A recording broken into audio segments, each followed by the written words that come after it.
Rubber চাষীদের বিভিন্ন দাবি সংক্রান্ত বিষয়ে মুখ্য সচিবের কাছে রাজ্যের রাবার উৎপাদক সমিতির ডেপুটেশন সভা সংগঠিত।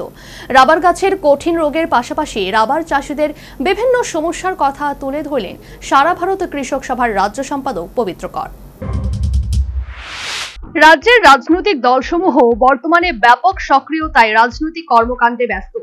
শাসক দল বিজেপি থেকে শুরু করে বিরোধী সিপিএম, কংগ্রেস সহ অন্যান্য আঞ্চলিক দলগুলো সেই সক্রিয়তায় এখন নিজেদের অস্তিত্বের জানান দিতে অধিক ব্যস্ত। রাজনৈতিক বিশেষজ্ঞদের মতে রাজ্যে বর্তমানে এক প্রাক ও ভোট পরিস্থিতি শুরু হয়েছে। এই পরিস্থিতিতে বুধবার ত্রিপুরার রাবার চাষীদের বিভিন্ন সমস্যা সংক্রান্ত বিষয়ে রাজ্যের মুখ্য সচিবের কাছে ডেপুটেশন প্রদান করল সারা ভারত কৃষক সভার অঙ্গ সংগঠন রাজ্য রাবার উৎপাদক সমিতি। এদিন মেলার মাঠ স্থিত ভানু ঘোষ স্মৃতি ভবনের সামনে থেকে রাবার উৎপাদক সমিতির এক মিছিল রাজধানী আগরতলার বিভিন্ন পথ পরিক্রমা করল। অবশেষে এই মিছিল অরিয়েন্ট চৌমুহনীতে গিয়ে শেষ হয় এবং সেখানে পথসভা সংগঠিত মিছিলে হাঁটলেন স্বয়ং সারা ভারত কৃষক সভার রাজ্য কমিটির সম্পাদক পবিত্র কর।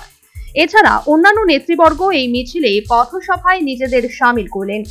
ত্রিপুরার রাবার চাষীদের 21 দফার দাবির ভিত্তিতে রাজ্যের মুখ্য সচিবের কাছে এদিনের এই ডেপুটেশন এবং পথসভার আয়োজন বলে জানালেন সারা ভারত কৃষক সভার রাজ্য সম্পাদক পবিত্র কর।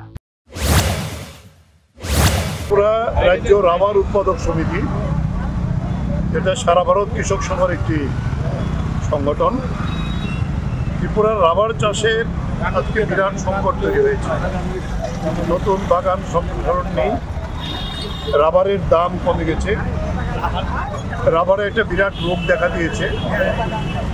রাবারের বিভিন্ন সাবসিডি যা ছিল আগে তা বন্ধ করে দেওয়া হয়েছে, রাবারের বাজার দর কমে গেছে। এই ধরনের 21টা দাবি নিয়ে আমরা আজকে চিফ সেক্রেটারির নিকট, রাজ্যের মুখ্য সচিবের নিকট একটা গণ ডেপুটেশন সংগঠিত আমরা করছি। আমরা এখান থেকে মিছিল করে ওরিয়েন্ট চৌমুহনী থেকে একটা সভা করব এবং এই সভার পরে চিফ সেক্রেটারির সঙ্গে সময় দিয়েছেন বিকাল 4টার সময় আমাদের 6 জনের প্রতিনিধি দল মুখ্য সচিবের কাছে আমাদের 21 দফা দাবি সনদ তুলে দেবে এবং ওনার সঙ্গে আলোচনা আমরা করব। তবে একটা কথা কিন্তু বাস্তব, রাজ্যের রাবার চাষীরা কিন্তু বর্তমানে গভীর সমস্যার সম্মুখীন। কারণটা হলো এই বৃষ্টির মৌসুমে রাজ্যের একাংশে রাবার গাছগুলোতে মারাত্মক এক রোগের সংক্রমণ দেখা দিয়েছে। হঠাৎ করেই শুকিয়ে যাচ্ছে রাবার গাছের পাতা এবং সেসব পাতা ঝরে পড়ছে গাছগুলোর মরার উপক্রম। যদিও এই ব্যাপারে ইতিমধ্যেই রাজ্য সরকার তথা সংশ্লিষ্ট দপ্তর উপযুক্ত ব্যবস্থা গ্রহণ করেছে বলে খবর। যাই হোক, এই অবস্থায় বুধবার ত্রিপুরার রাবার চাষীদের 21 দফার দাবির ভিত্তিতে মুখ্য সচিবের কাছে রাজ্য রাবার উৎপাদক সমিতির ডেপুটেশন এবং সভা সংগঠিত। ত্রিপুরার রাবার চাষীরা বর্তমানে গভীর সংকটের সম্মুখীন বলে জানালেন সারা ভারত কৃষক সভার রাজ্য সম্পাদক পবিত্র কর। Bureau report, news vanguard.